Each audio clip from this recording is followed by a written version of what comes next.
with a main event 4 years in the making and an undercard match 14 years in the making. How did they make Battleground better than WrestleMania this year? Welcome to the Daily Neitz, a daily look at classic films, modern cinema, and the world of professional wrestling.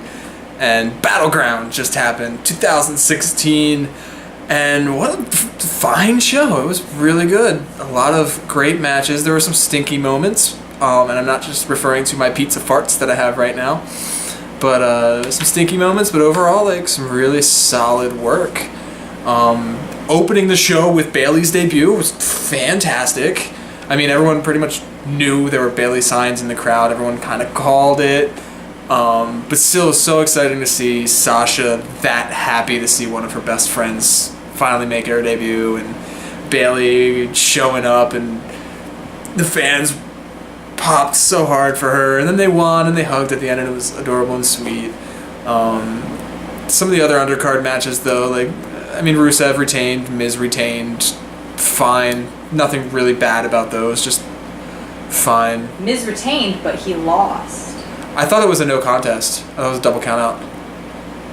No, I think it was because he touched Bob. I don't know. I read no contest online. Either way, it was like, whatever.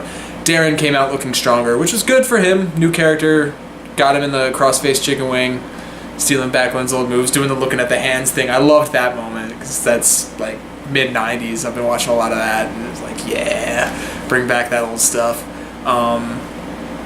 Becky and Natalya was fine. I wasn't expecting Natalya to win. I was expecting Becky to win, but they're on the same brand, so it kind of makes sense that this will continue on a little further. Cena, Enzo, Cass, and the club was great. All 6 guys looked great, and they had great moments. And it was. Ooh, the lights just went out. Oh, they went back on. Thanks, cats. It was a nice passing of the torch moment. John Cena handing over the reins of Thugonomics to Enzo Amore. It was really cool. And cats, I swear. They're messing with the plug. It's fine. That's why I have a second light. But no, it was a great moment. Great to see, like, the old guard kind of handing over to the new guard, and especially someone like John Cena handing it over and not being like, you know, Triple H or Hulk Hogan and trying to hold on to that old... What are you doing? I'm trying to hold it in there, but it won't stay. I was having the same problem last night. There we go. Yeah. But yeah, it's nice to see John Cena having that sense to realize that his time is coming to a close and it's time to hand over the reins. It was really special, really cool to see. Match of the night, Sammy and Owens. I better talk about Wyatt's and New Day first. Wyatt's and New Day was fine. I think Big E almost killed himself again, flying to the outside, which is stupid. But I like that the Wyatts won. They need a win, and I like that it was Bray doing the Abigail to Woods, because now my theory might come to play, which is that Xavier Woods joins the Wyatts for a couple months. He's growing that beard. It could happen. He's on the same brand as Strowman. They beat the tag team against Kofi and Big E. Pull the Daniel Bryan. It could happen, but they probably won't go that far. The New Day is too much money. They just released a cereal this week, so whatever. They already bought adjoining burial plots. Oh, jeez. Love Big E. Okay, so Owens and Zayn. They had a match a few months ago that was right after Enzo's injury. And those two guys came out and they stole that night and they saved that show.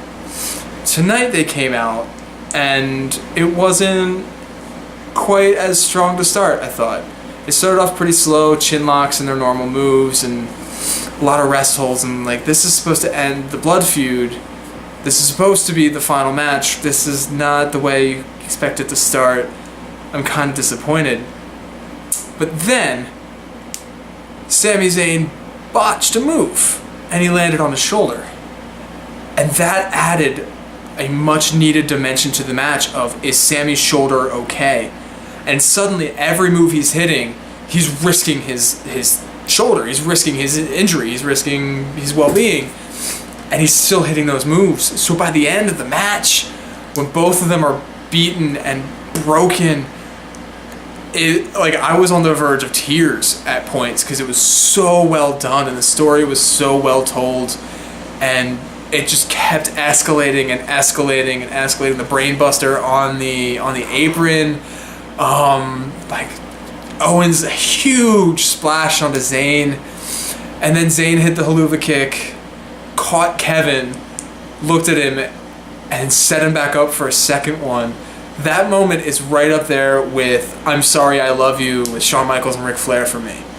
That's how smart and beautiful that moment was. And that match is why I like wrestling.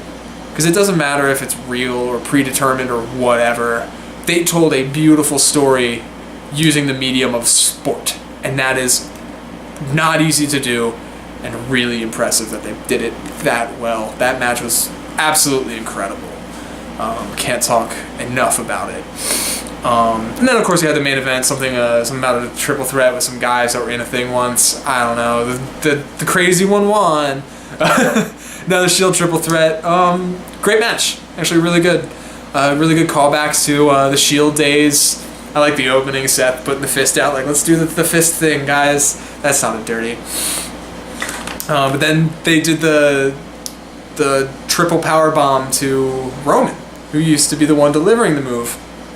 Gave that to him through the table, and then all the near falls at the end. Roman hit the spear, but then Dean came in, cut it off with the dirty deeds. It was great, just absolutely great. I'm thankful that they didn't put the belt back on Roman, although tomorrow night they may hand him a different belt and say, here you go. This brand needs a title too, have this one, Roman. I wouldn't have minded if they put it back on Seth. Would have made sense, but I like that they're keeping it on Dean. It makes SmackDown seem more important, and definitely appreciate it. And I like Dean Ambrose. I've always been a champion of his, and he's awesome and well deserving of that title. And he can hold that belt as long as he wants to. In my book, I won't complain. So yeah, overall solid night, great show. Everything was really fun. Looking forward to the next couple nights. Tomorrow night, gonna be back to talk about Raw, and then Wednesday night, or Tuesday night into Wednesday, whenever I upload the video, talk about SmackDown as well. Because now that there's 2 rosters, there's more stories, and SmackDown actually matters again. So, until the next couple days, you can like, share, and subscribe. You can leave a comment in the comment section below, and you can also follow me on Twitter, @DailyNeitz. And until tomorrow, bye.